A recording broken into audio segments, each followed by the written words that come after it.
Funding for this program is provided by. Additional funding provided by.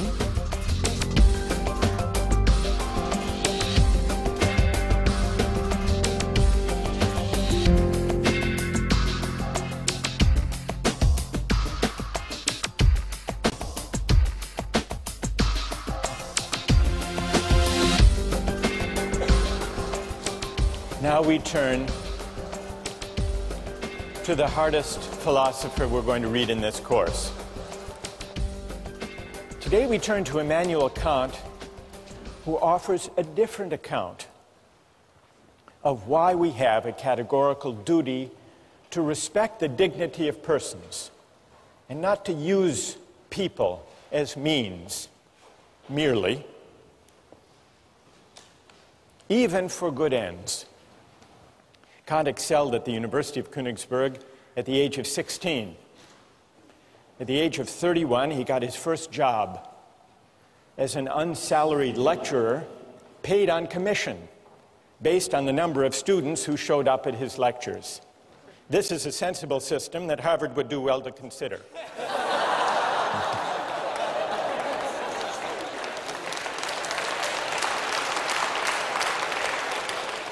Luckily for Kant, he was a popular lecturer and also an industrious one, and so he eked out a meager living.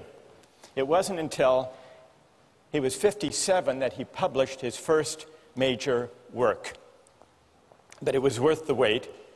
The book was The Critique of Pure Reason, perhaps the most important work in all of modern philosophy. And a few years later, Kant wrote the groundwork for the metaphysics of morals, which we read in this course.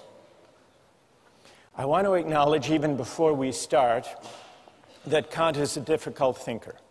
But it's important to try to figure out what he's saying, because what this book is about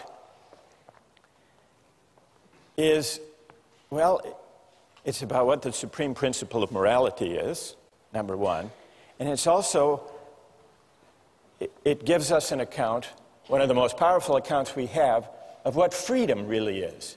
So let me start today. Kant rejects utilitarianism. He thinks that the individual person, all human beings,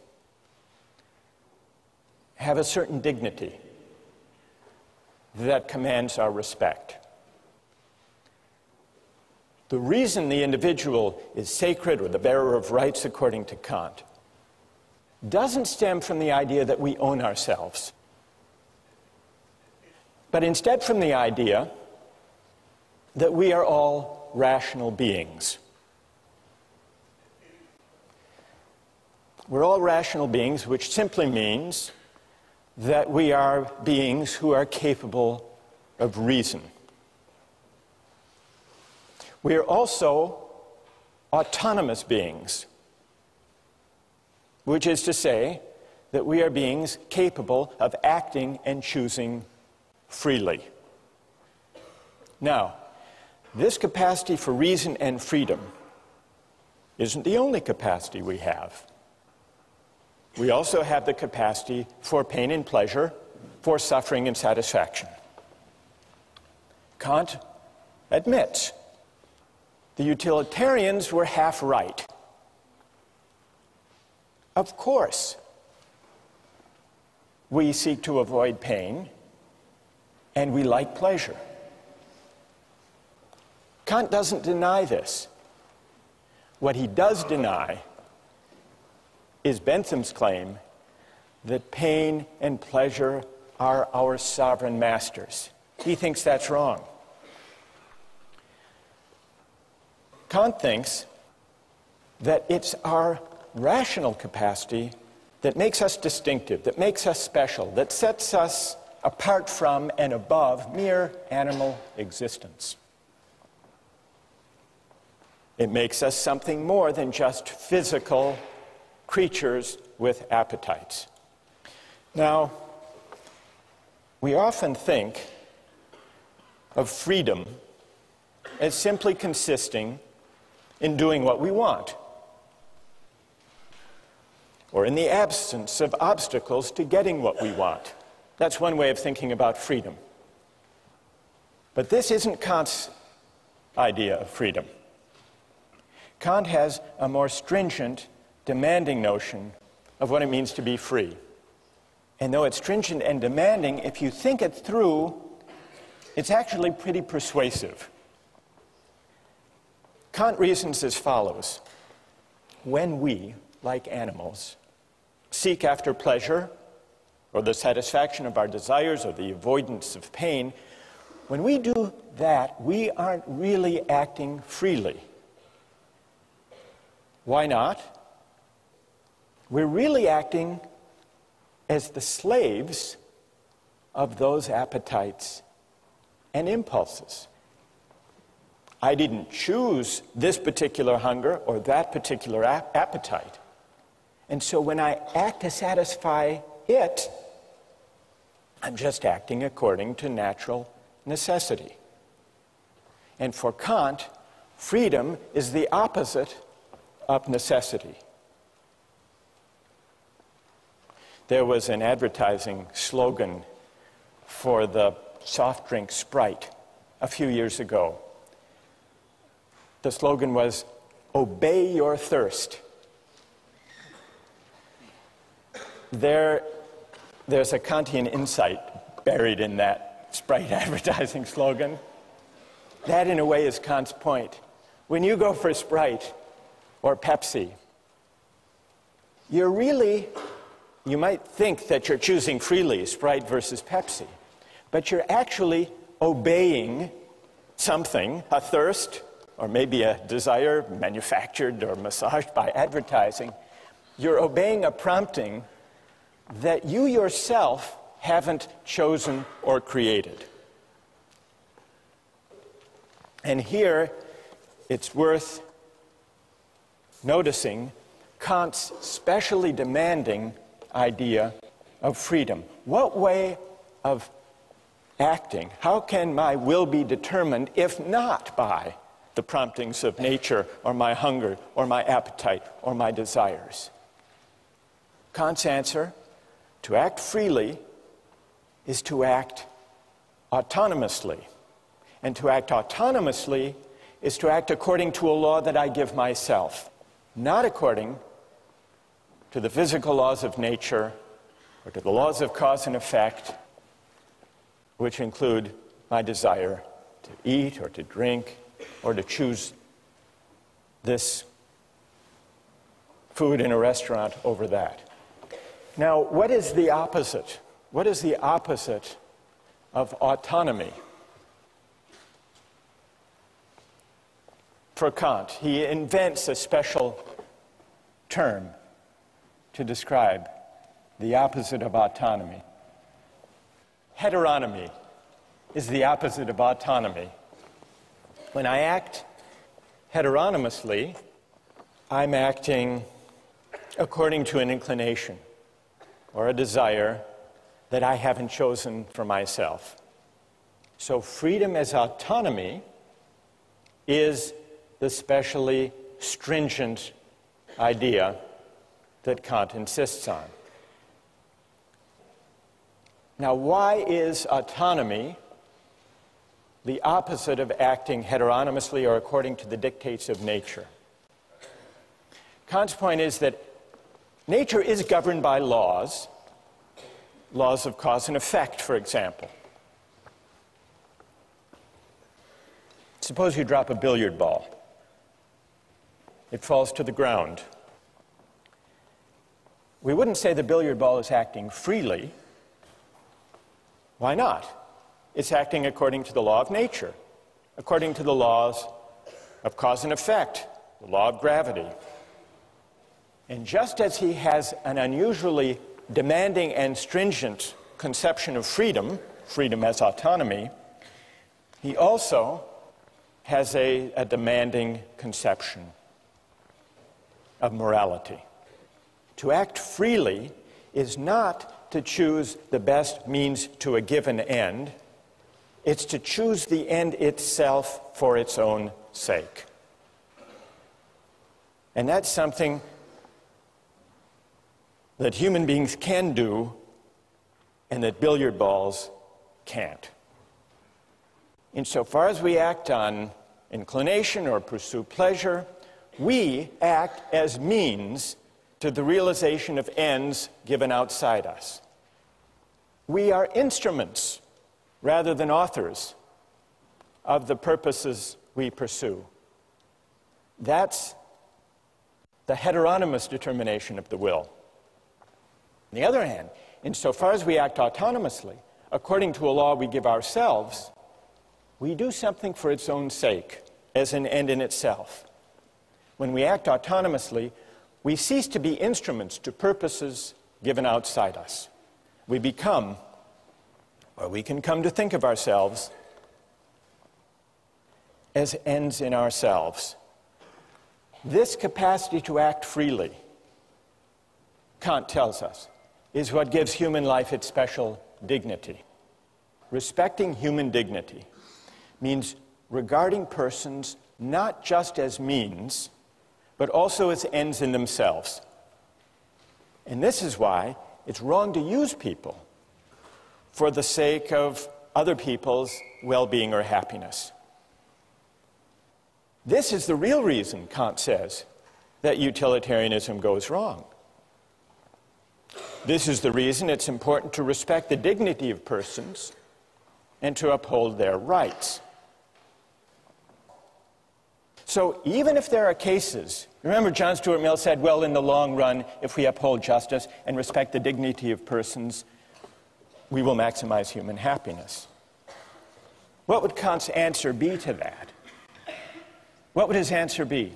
Even if that were true, even if the calculus worked out that way, even if you shouldn't throw the Christians to the lions because in the long run, fear will spread, the overall utility will decline. The utilitarian would be upholding justice and rights and respect for persons for the wrong reason, for a purely contingent reason, for an instrumental reason. It would still be using people, even where the calculus works out for the best in the long run, it would still be using people as means rather than respecting them as ends in themselves. So, that's Kant's idea of freedom as autonomy, and you can begin to see how it's connected to his idea of morality. But we still have to answer one more question. What gives an act its moral worth in the first place? If it can't be directed at utility or satisfying wants and desires, what gives an action its moral worth? This leads us from Kant's demanding idea of freedom to his demanding idea of morality. What does Kant say? What makes an action morally worthy consists not in the consequences or in the results that flow from it. What makes an action morally worthy has to do with the motive, with the quality of the will, with the intention for which the act is done. What matters is the motive. And the motive must be of a certain kind. So, the moral worth of an action depends on the motive for which it's done, and the important thing is that the person do the right thing for the right reason. A good will isn't good because of what it affects or accomplishes, Kant writes. It's good in itself. Even if by its utmost effort the good will accomplishes nothing, it would still shine like a jewel for its own sake as something which has its full value in itself. And so for any action to be morally good, it's not enough that it should conform to the moral law. It must also be done for the sake of the moral law. The idea is that the motive confers the moral worth on an action. And the only kind of motive that can confer moral worth on an action is the motive of duty. Well, what's the opposite of doing something out of a sense of duty because it's right? Well, for Kant, the opposite would be all of those motives having to do with our inclinations. And inclinations refer to all of our desires, all of our contingently given wants, preferences, impulses, and the like.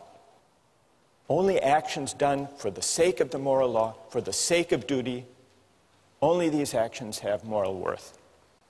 Now, I want to see what you think about this idea, but first let's consider a few examples. Kant begins with an example of a shopkeeper.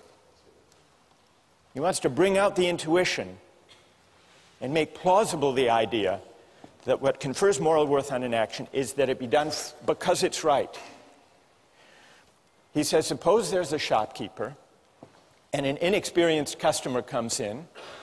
The shopkeeper knows that he could give the customer the wrong change, could shortchange the customer and get away with it, that at least that customer wouldn't know. But the shopkeeper nonetheless says, well, if I shortchange this customer, word may get out, my reputation would be damaged, and I would lose business. So I won't shortchange this customer. The shopkeeper does nothing wrong. He gives the correct change. But does his action have moral worth? Kant says no. It doesn't have moral worth because the shopkeeper only did the right thing for the wrong reason, out of self-interest. That's a pretty straightforward case. Then he takes another case, the case of suicide. He says we have a duty to preserve ourselves. Now, for most people who love life, we have multiple reasons for not taking our own lives. So the only way we can really tell, the only way we can isolate the operative motive for someone who doesn't take his or her life is to imagine someone who's miserable and who, despite having an absolutely miserable life, nonetheless recognizes the duty to preserve oneself and so does not commit suicide. That's the force of the example is to bring out the motive that matters. And the motive that matters for morality is doing the right thing for the sake of duty. Let me just give you a couple of other examples. The Better Business Bureau. What's their slogan? The slogan of the Better Business Bureau? Honesty is the best policy.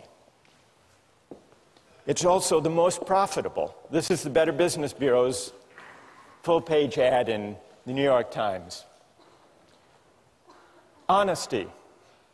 It's as important as any other asset, because a business that deals in truth, openness, and fair value cannot help but do well. Come join us and profit from it. What would Kant say about the moral worth of the honest dealings of members of the Better Business Bureau? What would he say? That here's a perfect example that if this is the reason that these companies deal honestly with their customers, their action lacks moral worth. This is Kant's point. Or a couple of years ago at the University of Maryland, there was a problem with cheating. And so they initiated an honor system. And they created a program with local merchants that if you signed the honor pledge, a pledge not to cheat, you would get discounts of 10 to 25% at local shops. Well, what would you think of someone motivated to uphold an honor code with the hope of discounts? It's the same as Kant's shopkeeper. The point is, what matters is the quality of the will, the character of the motive, and the relevant motive to morality can only be the motive of duty, not the motive of inclination. And when I act out of duty, when I resist as my motive for acting inclinations or self-interest, even sympathy and altruism, only then am I acting freely. Only then am I acting autonomously. Only then is my will not determined or governed by external considerations. That's the link between Kant's idea of freedom and of morality. Now, I want to pause here to see if all of this is clear, or if you have some questions or puzzles. They can be questions of clarification, or they can be challenges, if you want to challenge this idea that only the motive of duty confers moral worth on the action. What do you think? Yes? Yeah, I actually have two questions of clarification. The first is, there seems to be an aspect of this that makes it sort of self-defeating, in that once you're conscious of what morality is, you can sort of alter your motive to achieve that end of morality. And secondly, give me an example of what you have in mind. The shopkeeper example, if he decides that he wants to give the person the money to do the right thing, and he decides that's his motive to do so because he wants to be moral, then isn't that sort of defeating isn't that sort of defeating the purity of his action if morality is determined by his motive? His motive is then to act morally. So you're imagining a case not of the purely selfish calculating shopkeeper, but of one who says, well, he may consider shortchanging the customer, but then he says, not, well, my reputation might suffer if word gets out, but instead he says, actually, I would like to be the kind of honest person who gives the right change to customers simply because it's the right thing to do. Or simply because I want to be moral. Because I want to be moral. I want to be a good person. And so I'm going to conform all of my actions to what morality requires.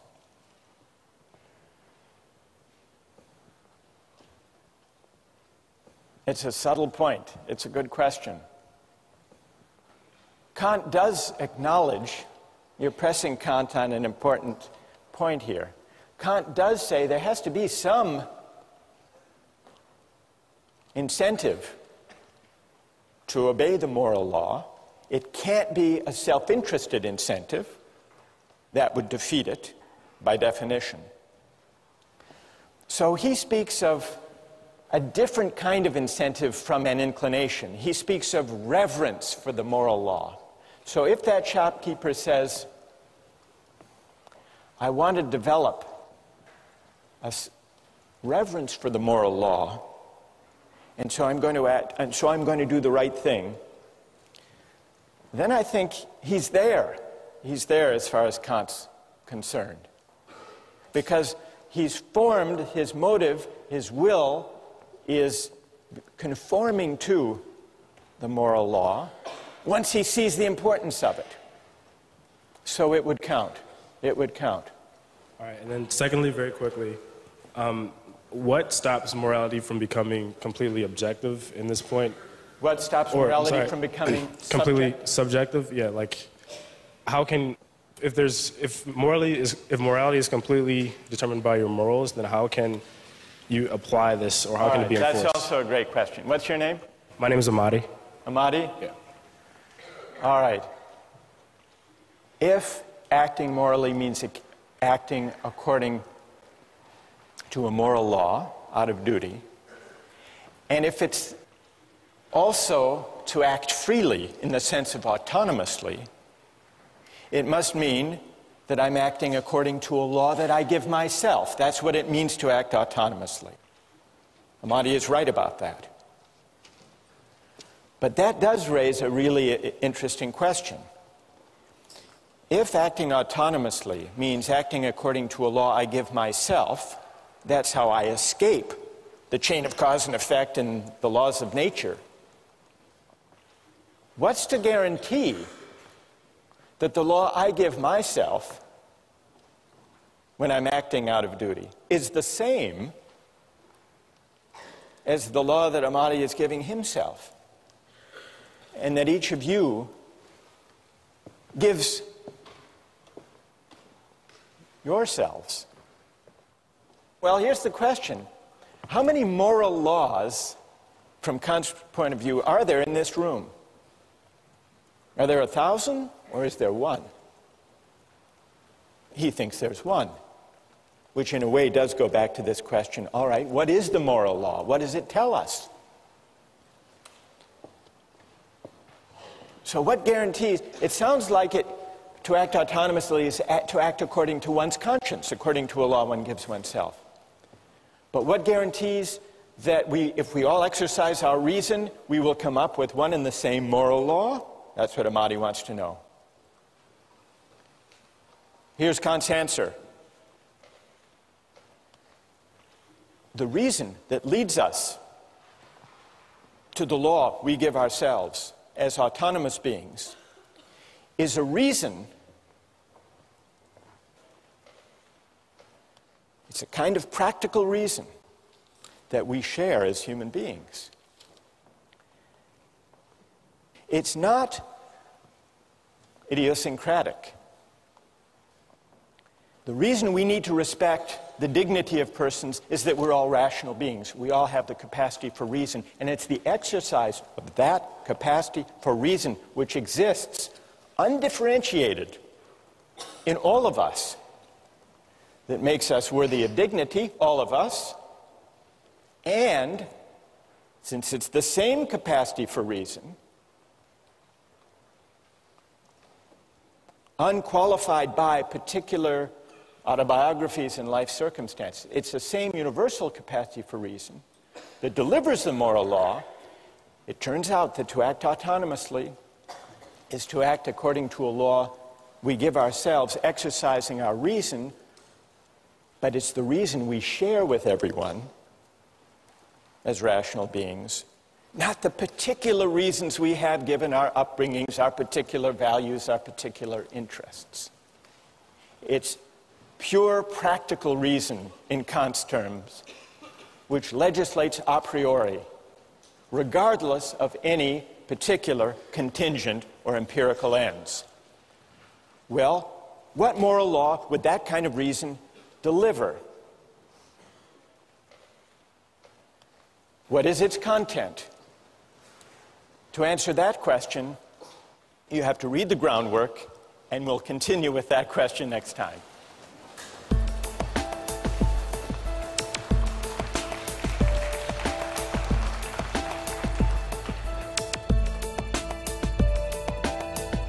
For Kant, morally speaking, suicide is on a par with murder. It's on a par with murder because what we violate when we take a life, when we take someone's life, ours or somebody else's, we use that person, we use a rational being, we use humanity as a means. And so we fail to respect humanity as an end.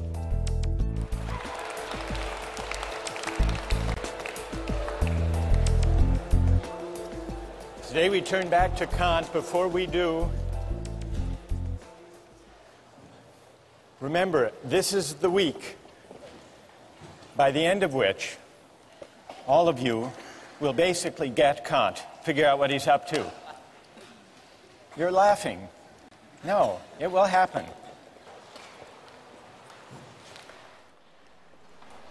Kant's groundwork is about two big questions. First, what is the supreme principle of morality? Second, how is freedom possible? Two big questions. Now, one way of making your way through this dense philosophical book is to bear in mind a set of oppositions or contrasts or dualisms that are related. Today I'd like to talk about them. Today we're going to answer the question, what, according to Kant, is the supreme principle of morality? And in answering that question, in working our way up to Kant's answer to that question, it will help to bear in mind three contrasts or dualisms that Kant sets out. The first, you remember, had to do with the motive according to which we act. And according to Kant, only one kind of motive is consistent with morality: the motive of duty, doing the right thing for the right reason. What other kind of motives are there? Kant sums them up in the category of inclination. Every time the motive for what we do is to satisfy a desire or a preference that we may have to pursue some interest, we're acting out of inclination. Now, let me pause to see if, in thinking about the question of the motive of duty, the goodwill, see if any of you has a question about that much of Kant's claim. Or is everybody happy with this distinction? What do you think? Go ahead. When you make that distinction between duty and inclination, is there ever any moral action ever? I mean, you could always kind of probably find some selfish motive, can't you? Maybe very often people do have self-interested motives when they act. Kant wouldn't dispute that. But what Kant is saying is that insofar as we act morally, that is, insofar as our actions have moral worth, what confers moral worth is precisely our capacity to rise above self-interest and prudence and inclination and to act out of duty. Some years ago, I read about a spelling bee, and there was a young man who was declared the winner of the spelling bee, a kid named Andrew, 13 years old. The winning word, the word that he was able to spell, was echolalia. Does anyone know what echolalia is? What? Some type of flower? It's not some type of flower, no. It means the tendency to repeat, as in echo, to repeat what you've heard. Anyhow, he misspelled it, actually. But the judges misheard him. They thought he had spelled it correctly and awarded him the championship of the National Spelling Bee. And he went to the judges afterward and said, actually, I misspelled it. I don't deserve the prize. And he was regarded as a moral hero, and he was written up in the New York Times, Misspeller is a spelling bee hero. There's Andrew with his proud mother.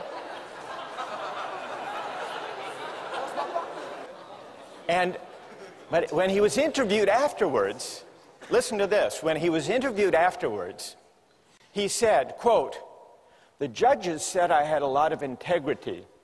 But then he added that part of his motive was, quote, "I didn't want to feel like a slime." All right, what would Kant say? Go ahead. I guess it would depend on whether or not that was a marginal reason or the predominant reason in whether or not and why he decided to confess that he didn't actually spell the word correctly. Good. And what's your name? Vasco. That's very interesting. Is there anyone else who has a view about this? Does this show that Kant's principle is too stringent, too demanding? What would Kant say about this? Yes? I think that Kant actually says that it is the pure motivation that comes out of duty which gives the action moral worth. So it's like, for example, in this case, he might have more than one motive. He might have the motive of not feeling like a slime, and he might have the motive of doing the right thing for in and of itself, out of duty. And so, while there's more than one motivation going on there, does not mean that the action is devoid of moral worth just because he has one other motive. So, because the motive which involves duty is what gives it the moral worth. Good. And what's your name? Judith. Well, Judith, I think that your account actually is true to Kant. It's fine to have sentiments and feelings that support doing the right thing, provided they don't provide the reason for acting. Yeah. So I think Judith actually has mounted a pretty good defense of Kant on this question of the motive of duty. Thank you. Now, let's go back to the three contrasts. It's clear at least what Kant means when he says that for an action to have moral worth, it must be done for the sake of duty, not out of inclination. But as we began to see last time, there's a connection between Kant's stringent notion of morality and his specially demanding understanding of freedom. And that leads us to the second contrast, the link between morality and freedom. The second contrast describes two different ways that my will can be determined, autonomously and heteronomously. And according to Kant, I'm only free when my will is determined autonomously, which means what? According to a law that I give myself. We must be capable, if we're capable of freedom as autonomy, we must be capable of acting according not to a law that's given or imposed on us, but according to a law we give ourselves. But where could such a law come from? A law that we give ourselves? Reason. If reason determines my will, then the will becomes the power to choose independent of the dictates of nature or inclination or circumstance. So, connected with Kant's demanding notions of morality and freedom is a specially demanding notion of reason. Well, how can reason determine the will? There are two ways, and this leads to the third contrast. Kant says there are two different commands of reason. And a command of reason, Kant calls an imperative. An imperative is simply an ought. One kind of imperative, perhaps the most familiar kind, is a hypothetical imperative. Hypothetical imperatives use instrumental reason. If you want X, then do Y. It's means-ends reasoning.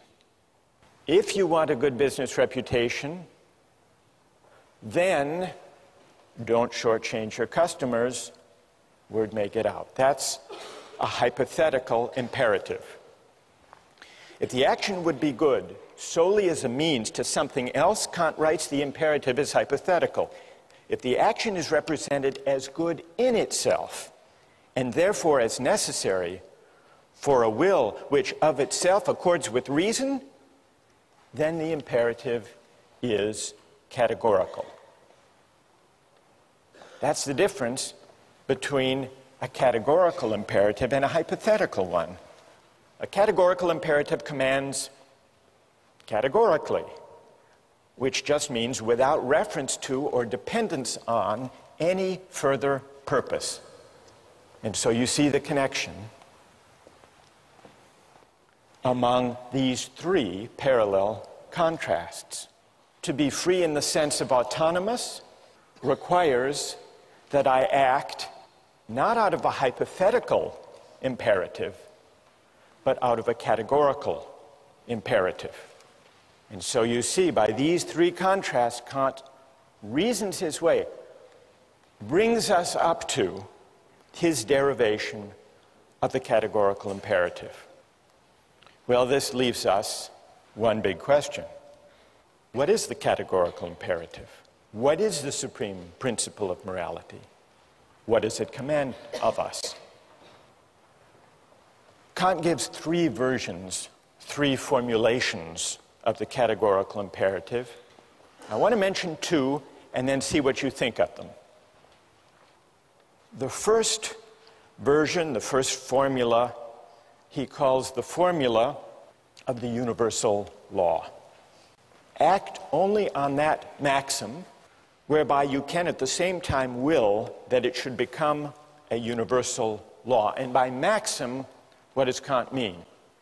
He means a rule that explains the reason for what you're doing, a principle.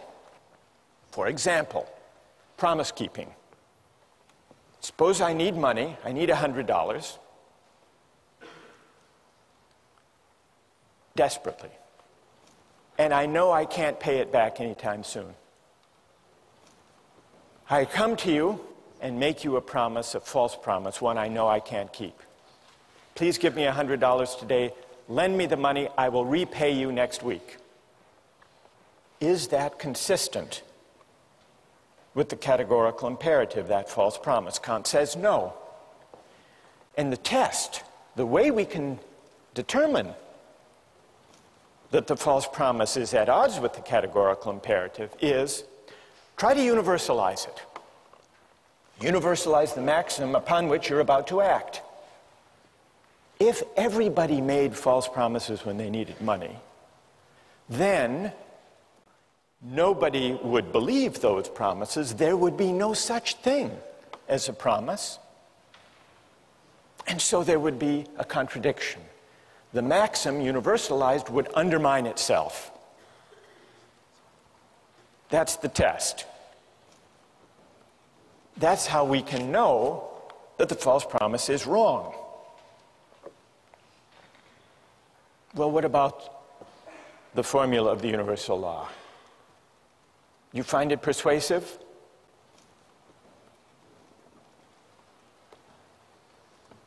What do you think? Go ahead. I have a question about the difference between categoricalism and a hypothesis that if you're going to between categorical and hypothetical yeah. imperatives. Right. If you're going to act with a categorical imperative so that the maxim doesn't undermine itself, it sounds like I am going to do X because I want Y.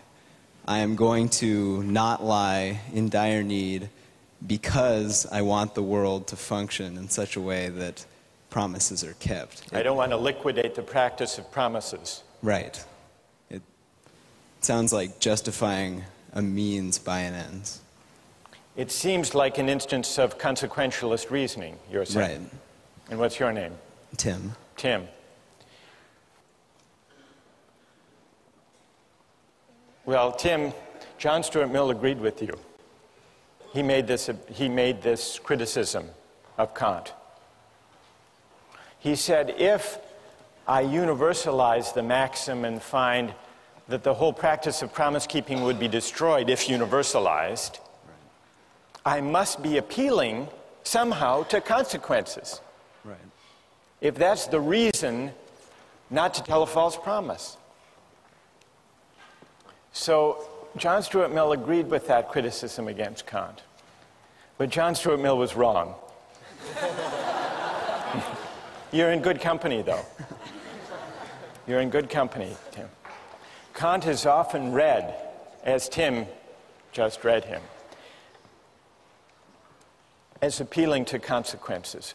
The world would be worse off if everybody lied, because then no one could rely on anybody else's word. Therefore, you shouldn't lie. That's not what Kant is saying exactly. Although it's easy to interpret him as saying that. I think what he's saying is that this is the test. This is the test of whether the maxim corresponds with the categorical imperative. It isn't exactly the reason. It's not the reason. The reason you should universalize to test your maxim is to see whether you are privileging your particular needs and desires over everybody else's. It's a way of pointing to this feature, this demand of the categorical imperative, that the reasons for your action shouldn't depend, for their justification, on your interests, your needs, your special circumstances being more important than somebody else's. That, I think, is the moral intuition lying behind the universalization test. So let me spell out Kant's second version of the categorical imperative, perhaps in a way that's more intuitively accessible than the formula of universal law. It's the formula of humanity as an end. Kant introduces the second version of the categorical imperative with the following line of argument. We can't base the categorical imperative on any particular interests, purposes, or ends, because then it would be only relative to the person whose ends they were. But suppose there were something whose existence has in itself an absolute value, an end in itself, then in it, and in it alone, would there be the ground of a possible categorical imperative. Well, what is there that we can think of as having its end in itself? Kant's answer is this. I say that man, and in general every rational being, exists as an end in himself, not merely as a means for arbitrary use by this or that will. And here Kant distinguishes between persons on the one hand and things on the other. Rational beings are persons. They don't just have a relative value for us, but if anything they have an absolute value, an intrinsic value. That is, rational beings have dignity. They're worthy of reverence and respect. This line of reasoning leads Kant to the second formulation of the categorical imperative, which is this. Act in such a way that you always treat humanity, whether in your own person or in the person of any other, never simply as a means, but always at the same time as an end. So that's the formula of humanity as an end. The idea that human beings, as rational beings, are ends in themselves, not open to use, merely as a means. When I make a false promise to you, I'm using you as a means to my ends, to my desire for the $100. And so I'm failing to respect you. I'm failing to respect your dignity. I'm manipulating you. Now consider the example of the duty against suicide. Murder and suicide are at odds with the categorical imperative. Why? If I murder someone, I'm taking their life for some purpose, either because I'm a hired killer or I'm in the throes of some great anger or passion. Well, I have some interest, some purpose that's particular, for the sake of which I'm using them as a means. Murder violates the categorical imperative. For Kant, morally speaking, suicide is on a par with murder. It's on a par with murder because what we violate when we take a life, when we take someone's life, ours or somebody else's, we use that person, we use a rational being, we use humanity as a means, and so we fail to respect humanity as an end. And that capacity for reason, that humanity that commands respect, that is the ground of dignity, that humanity, that capacity for reason, resides undifferentiated in all of us. And so I violate that dignity in my own person if I commit suicide, and in murder if I take somebody else's life. From a moral point of view, they're the same. And the reason they're the same has to do with the universal character and ground of the moral law. The reason that we have to respect the dignity of other people has not to do with anything in particular about them. And so respect, Kantian respect, is unlike love in this way. It's unlike sympathy. It's unlike solidarity or fellow feeling or altruism. Because love and those other particular virtues or reasons for caring about other people have to do with who they are in particular. But respect for Kant, respect is respect for humanity, which is universal, for a rational capacity which is universal. And that's why violating it, in my own case, is as objectionable as violating it in the case of any other. Questions or objections?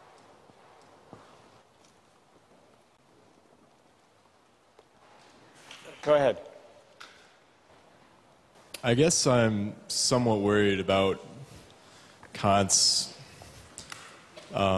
statement that you cannot use a person as a means because every person is an end in and of themselves. Because it seems that every day, in order to get something accomplished for that day, I must use myself as a means to some end. And I must use the people around me as a means to some end as well. For instance, suppose that I want to do well in a class, and I have to write a paper. I have to use myself as a means to write the paper. Suppose I want to buy something, food. I must go to the store and use the person working behind the counter as a means for me to purchase my food. Right. That's true. You do. What's your name? Patrick. Patrick, you're not doing anything wrong.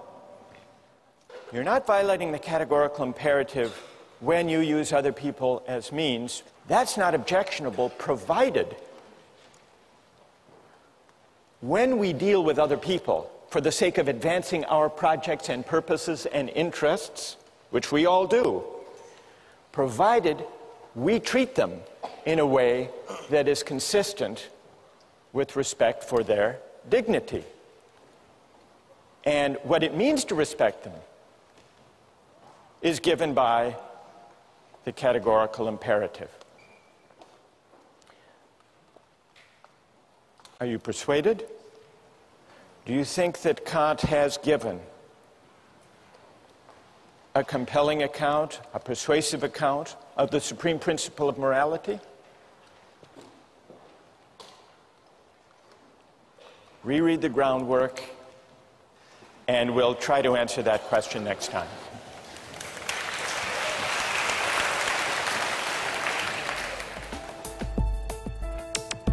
Don't miss the chance to interact online with other viewers of Justice. Join the conversation, take a pop quiz, watch lectures you've missed, and learn a lot more. Visit justiceharvard.org. It's the right thing to do.